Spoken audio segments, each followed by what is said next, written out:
Në një kohë kur mazhoranca dhe opozita kanë nisur negociatat për zgjidhjen e ngërçit politik në vend, ish kryetari i Komisionit Qendror të Zgjedhjeve Kristaq Kume i kujton palëve zbatimin e plotë të rekomandimeve të rezolutës së Parlamentit Evropian në lidhje me transparencën e zgjedhjeve të 28 qershorit. Sipas tij, një proces i tillë duhet të udhëhiqet në respekt të plotë të kornizës ligjore dhe kuadrit kushtetues. Përpasoj, shton juristi, ngritja e Komisionit Hetimor duhet të ketë objekt të tij vetëm shqyrtimin e materialeve zgjedhore, sikundër është sankcionuar në rezolut. Realizimi i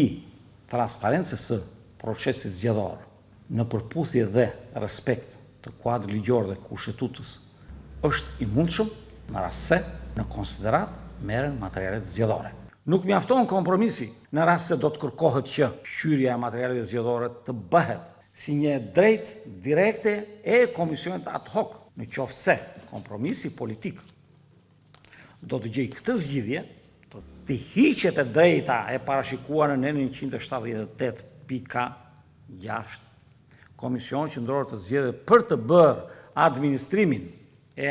kutive të votimit dhe kutive të materialeve zgjedhore. Domosdoshme është që në një seancë të veçantë Parlamentit të mblidhet dhe të bëj amendimin e nevojshëm në këtë nen të kodit zgjedhor. Ndërsa në lidhje me pretendimin e kahershëm të opozitës për të përfshirë në objektin e hetimit edhe kthyrjen e fletëve të votimit, juristi Kume thekson se edhe në rast të ndonjë kompromisi për të amenduar kodin elektoral në nenin 178.6 e tij, zgjidhja nuk mund të jetë kushtetuese. Kthyrja e fletëve të votimit në themel të tij prek atë çka ka vendosur një pushtet